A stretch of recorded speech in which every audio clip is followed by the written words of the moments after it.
Hello everyone, welcome to my channel. तो आज हम कर रहे हैं एसएससी सीएचएसएल 29 नवंबर 2025 की शिफ्ट में आया हुआ कॉम्प्रीहेंशन। ठीक है, तो स्टार्ट करते हैं आज के इस कॉम्प्रीहेंशन को। ठीक है,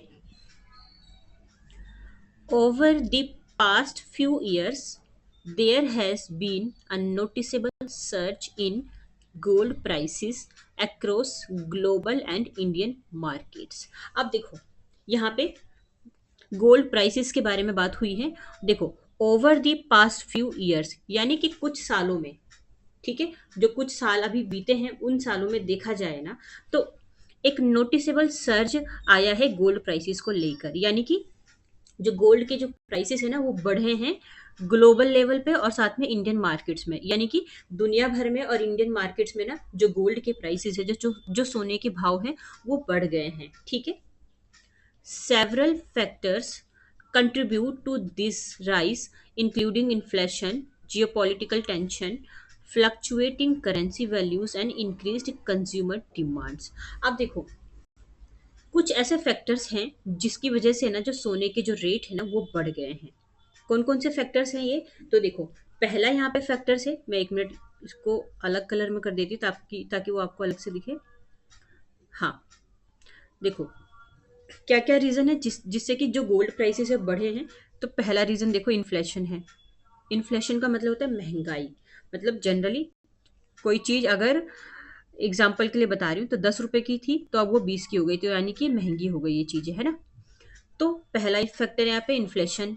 फिर उसके बाद जियो पॉलिटिकल टेंशन है दूसरा फैक्टर।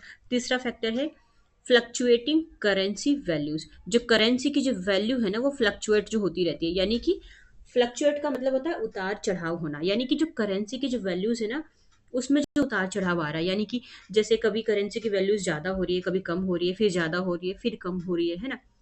तो एक ये रीजन है गोल्ड प्राइसेस के बढ़ने का। और दूसरा, जो कंज्यूमर है, जो भी गोल्ड यूज करते हैं, उनकी जो डिमांड बढ़ रही है गोल्ड को लेकर, है ना। तो ये तीन चार फैक्टर्स हैं जिसकी वजह से सोने के भाव बढ़ रहे हैं। अच्छा, मैं बता दूं जरा एग्जाम्पल के लिए। जैसे कि $1 में 1 डी लिख देती हूँ।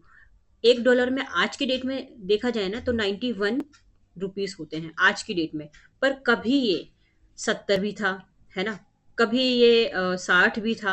मतलब बहुत पहले की मैं आपको बात बता रही हूँ। तो सोचो 2026 में 91 रुपीज है, ठीक है। और पहले इसके जो अ, ये इसकी जो ये थी ना, मतलब इसमें अभी 70 रुपीज भी था, कभी 80 रुपीज भी था।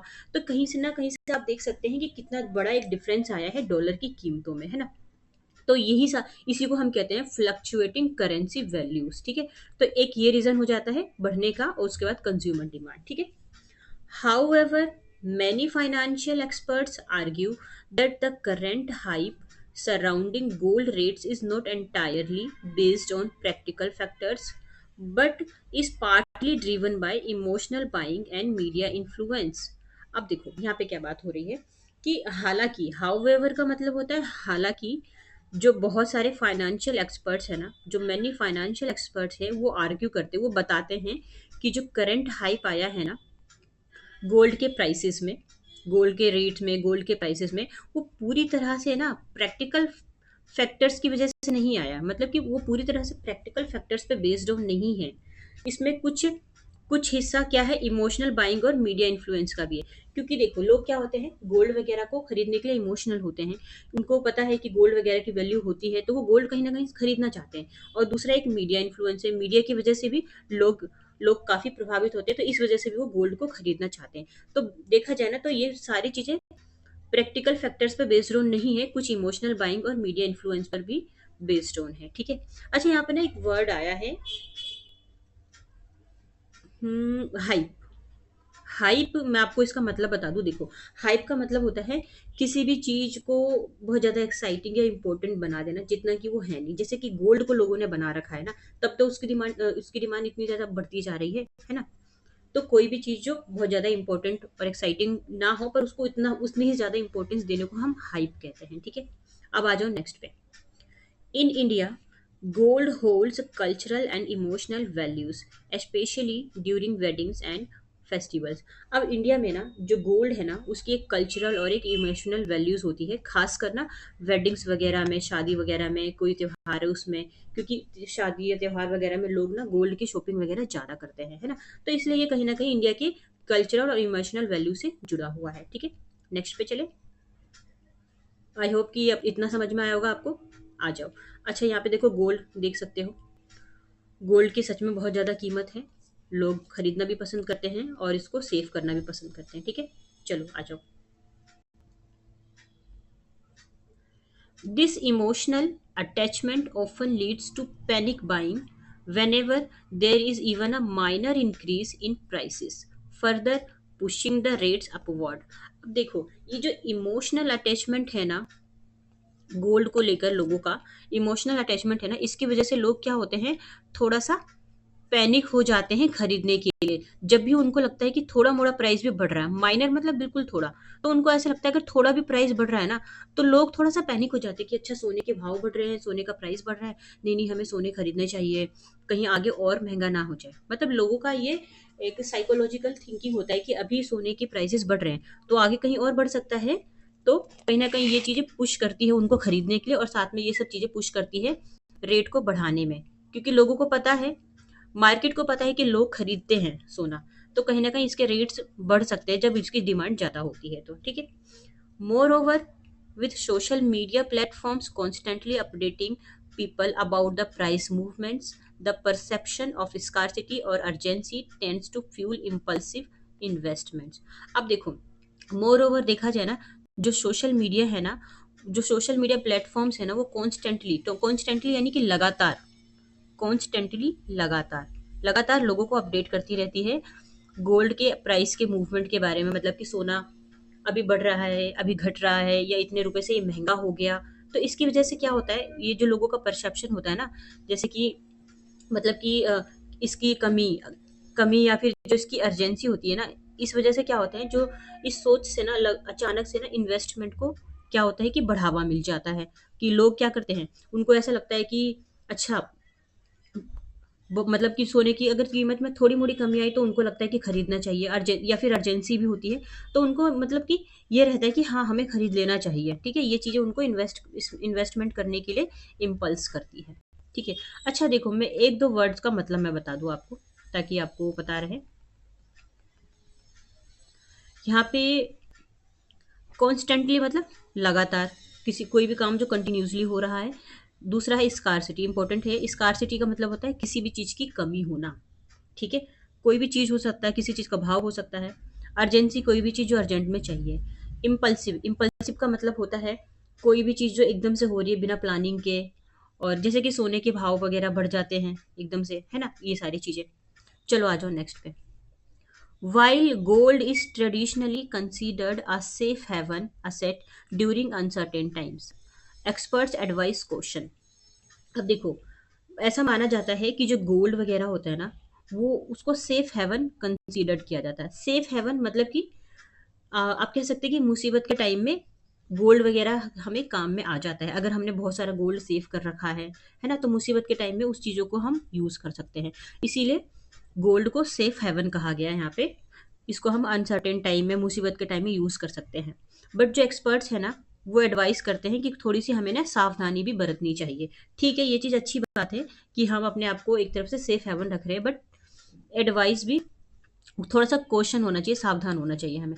Blindly following the hype can result in financial decision that may not align with long term goal. Blindly अगर हम किसी भी हाइप को फॉलो कर रहे हैं, बिल्कुल ब्लाइंड होके किसी भी हाइप को हम फॉलो कर रहे हैं, तो इससे क्या होगा, जो हमारा लॉन्ग टर्म का जो गोल है ना, वो वो एक मतलब फाइनेंशियल डिसीजन को लेकर ना एक अच्छा रिजल्ट नहीं होगा अगर हम ब्लाइंडली किसी भी हाइप को फॉलो कर रहे हैं तो। ठीक है, a balanced approach guided by market research and expert opinion is more beneficial than reacting to temporary trends. अब देखो, एक बैलेंस अप्रोच होना चाहिए, मतलब हमें पता होना चाहिए उस अप्रोच के बारे में। एक बैलेंस अप्रोच होना चाहिए जिसको कि गाइड किया गया हो मार्केट रिसर्च और एक्सपर्ट्स के ओपिनियन के द्वारा, है ना। तो ये ज़्यादा बेनिफिशियल होगा कि हम, मतलब ये चीज़ें ज़्यादा बेनिफिशियल है कि हम टेम्पररी ट्रेंड्स को पे रिएक्ट ना करे और ये मार्केट रिसर्च और एक्सपर्ट्स ओपिनियन को जाने और हमें ज़्यादा फायदा हो, ठीक है, और किसी हम ट्रेंड्स पे एकदम से रिएक्ट ना करें जो भी ट्रेंड चल रहा हो, ठीक है। तो चलो ये आगे चलते हैं, आगे और क्या है इस पैसेज में। देखो पैसेज तो खत्म हो गया, अच्छा पैसेज था ये भी। चलो आ जाओ क्वेश्चन आंसर के साइड। क्वेश्चन नंबर 1 है, which is the correct verb tense use in the sentence. Correct verb tense बताना है यहाँ पे। There has been a noticeable search in gold price. देखा गया है कि एक नोटिसेबल सर्च आया है गोल्ड प्राइस में, मतलब गोल्ड की जो कीमतें बढ़ी है। पर हमें तो यहाँ पे टेंस बताना ना कि कौन सा टेंस यूज हुआ है। इजी है ये भी। हम क्या करेंगे, हेल्पिंग वर्ब को पकड़ेंगे, हेल्पिंग वर्ब को। अब यहाँ पे हेल्पिंग वर्ब में हैज बीन है। पास्ट में हैज बीन कभी यूज नहीं होता, हैड होता है यूज। फ्यूचर में विल शैल यूज होता है। प्रेजेंट परफेक्ट है ये, और पास्ट ही भी हटा दो। तो हमारा जो करेक्ट आंसर हो जाएगा ना, ये ऑप्शन नंबर सी हो जाएगा, present perfect. Option number C correct answer है, ठीक है। चलो आ जाओ नेक्स्ट पे। नेक्स्ट है हमारा, identify the passive voice sentence from the passage. Passive voice बताना है। पैसिव वॉइस की पहचान आपको पता है ना, क्या होती है। हाँ V3 होती बाय होता है इसमें, प्लस बाय होता है ना। बाय नहीं भी हो पर V3 तो होना चाहिए। चलो, the perception of scarcity fuel investment, देखो ये एक्टिव वॉइस है, ठीक है। Gold holds cultural value, gold जो है ना एक कल्चरल वैल्यू रखता है, ये भी एक्टिव वॉइस है। पैसिव बताना है तो ये काट दो, ये काट दो। Several factors contribute to the rise, कुछ फैक्टर्स है जो कि सोने की कीमतें बढ़ाने में कंट्रीब्यूट देते हैं। अब ये भी एक्टिव वॉइस है, एक्टिव वॉइस है ये, तो ये भी काट ही दो। यानी पहला दूसरा तीसरा ये तीनों ही गलत है, तो डेफिनेटली हमारे पास जो एक बचता है question number option number D, यही करेक्ट आंसर है। बट मैं आपको ये भी एक्सप्लेन करूंगी अच्छे से, मैं आपको सिर्फ आंसर नहीं बता रही। देखो, the current hype surrounding gold rates is not entirely based on practical factors. अब देखो बेस्ड, हमें यहाँ पे V3 मिल गया, ठीक है। अब बाय तो है नहीं यहाँ पे, तो क्या ये पैसिव वॉइस नहीं है। तो जी नहीं, ये बिल्कुल पैसिव वॉइस है। मैं आपको बता दूं पैसिव वॉइस क्यों है। V3 तो मिल गया, अब यहाँ पर इज आया हुआ है, ठीक है। तो मैं आपको ये इसका देखो एक स्ट्रक्चर होता है, ये होता है इज एम आर, ठीक है। और इसके बाद क्या होता है, इज एम आर के बाद होता है V3, V3 होता है, ठीक है। अच्छा मैं इसको ना एक सिंपल वे में बताती हूँ आपको। कहाँ पे बताऊँ, कहीं स्पेस दिख रहा है। पहले आप ये लिख लेंगे कहीं पे, is am are plus V3 होता है इसमें। तो इज हो या एम हो या आर हो, उसके बाद V3 हो रहा है, तो वो हमारा पैसिव वॉइस होता है, और यहाँ पे इज आया हुआ है। दूसरा जो होता है, मैं आपको बता दूं, यहीं पे बताती हूँ, रुको।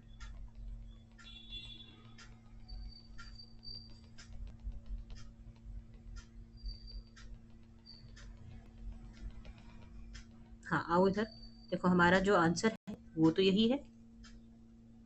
अब एक बी आपने सुना होगा, बी प्लस V3, ठीक है। ये एक स्ट्रक्चर होता है, इसको याद रखना है। और बी की ही तीन फॉर्म होती है, is am are, is am are, ठीक है। ये प्रेजेंट में होती है, ठीक है। प्रेजेंट में बी की तीन फॉर्म होती है, इज एम आर। तो इस तीनों फॉर्म याद रखेंगे, इस वजह से ही ये हमारा बाय नहीं लगा है, उसके बाद भी ये हमारा पैसिव है, ठीक है। यहाँ लिख दो पैसिव। तो आई होप आपको समझ में आया होगा। स्ट्रक्चर ध्यान रखेंगे, लिख लेंगे कॉपी में। चलो नेक्स्ट पे। नेक्स्ट है हमारा, देखो, what does the word impulsive most likely mean in the context of the passage. Impulsive का मतलब बताना है, बहुत अच्छे से प्लान करना, बिल्कुल नहीं भाई। सडन एंड इमोशनल चेंज होना, हाँ जी ये है। क्योंकि इम्पल्सिव का मतलब होता है कोई भी चीज़ जो सडन हो रही है, बिना सोचे हो रही है, बिना प्लानिंग के हो रही है, तो उसको इसके लिए हम यूज़ करते हैं इम्पल्सिव, ठीक है। विदाउट प्लानिंग लिख देती हूँ ना पूरा, नहीं तो आप कहीं कंफ्यूज ना हो जाए।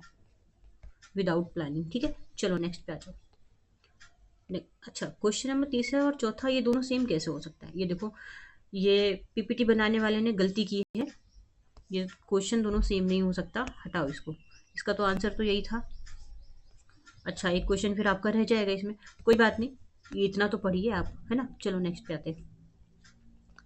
नेक्स्ट क्वेश्चन है हमारा, according to the passage, what is one reason behind the surge in gold prices in India besides economic factor? Economic factor के अलावा एक और कौन सा फैक्टर हो सकता है जिसकी वजह से गोल्ड के प्राइसेस बढ़ रहे हैं इंडिया में? तो देखो, सीधी सी बात है, हमें जो भी आंसर बताना है वो पैसेज के अकॉर्डिंग बताना है, अलग से हमें कुछ नहीं बताना और कोई हमें अपना दिमाग नहीं चलाना दुनिया में क्या चल रहा है और गोल्ड प्राइसेस को लेकर नहीं, जो पैसेज में पढ़ा सिर्फ वही। Strict government policies on gold rate, government politics gold trade को लेकर स्ट्रिक्ट गवर्नमेंट पॉलिसीज है। क्या हमने पैसेज में पढ़ा? कहीं भी गवर्नमेंट पॉलिसीज के बारे में बिल्कुल नहीं पढ़ा, तो काट दो इसको। इंक्रीज माइनिंग ऑफ गोल्ड, जो गोल्ड की जो खुदाई है वो बढ़ गई है, क्या पैसेज में हमने पढ़ा? ऐसा बिल्कुल भी नहीं पढ़ा, तो हटाओ इसको भी। Emotional buying influence by cultural tradition, लोग इमोशनली इसको बाइंग करते हैं, इनका एक कल्चरल ट्रेडिशन होता है, जैसे कि शादी वगैरह में वो गोल्ड वगैरह खरीदते हैं। तो क्या हमने ये पढ़ा पैसेज में? हाँ जी, बिल्कुल पढ़ा है हमने ये पैसेज में, तो करेक्ट आंसर यही हो जाता है। पर हम फोर्थ भी देख लेते हैं। फोर्थ है lack of interest in other investment opinion, नहीं, ऐसा तो हमें पैसेज में दिया ही नहीं है, सीधा सीधा बताया गया कि लोग गोल्ड को खरीदने में इंटरेस्ट रखते हैं। चलो आ जाओ वर्ड मीनिंग के यहाँ। देखो, हमारा पहला वर्ड है इन्फ्लेशन। इन्फ्लेशन का मतलब होता है महंगाई होना। General rise in prices, the rate at which prices rise, जो भी रेट होता है उस पे उससे अगर एक्स्ट्रा रेट हो जाए तो उसको हम कहते हैं इन्फ्लेशन हो गया, महंगाई हो गई। ठीक है, चलो मुद्रास्फीति भी बोलते हैं हिंदी में, याद रखेंगे। इकोनॉमिकली टर्म में इसको मुद्रास्फीति बोलते हैं। ठीक है, चलो। हाइप, हाइप का मतलब होता है to make something seem more exciting और more important than it is, किसी चीज को बहुत ज्यादा इंपॉर्टेंट और एक्साइटेड बना देना जितना कि है नहीं है। ठीक है, तो यहाँ पे लोगों ने किस चीज को इंपॉर्टेंट और एक्साइटिंग बना रखा है? तो गोल्ड को बना रखा है। ठीक है, अब आ जाओ, नेक्स्ट वर्ड है हमारा फ्लक्चुएट। फ्लक्चुएट का मतलब किसी भी चीज में उतार चढ़ाव होना, इंक्रीज होना, डिक्रीज होना, इसको हम कहते हैं। किसी भी चीज के लिए हम यूज कर सकते हैं ये फ्लक्चुएट वर्ड। ठीक है, सिर्फ यहाँ पर ही नहीं, किसी भी चीज में। ठीक है, किसी चीज की साइज में, अमाउंट में, किसी भी चीज में यूज कर सकते हैं। ठीक है, तो देखो हमारा ये पैसेज आज खत्म हो गया है। अच्छा लगता है तो लाइक एंड सब्सक्राइब करेंगे, अपने दोस्तों को शेयर करेंगे जो भी एसएससी वगैरह की प्रिपरेशन कर रहे हैं, ताकि उनको बहुत अच्छे से समझ में आए। ठीक है, तो फिर अब हम मिलते हैं नेक्स्ट वीडियो में। ठीक है, थैंक यू सो मच।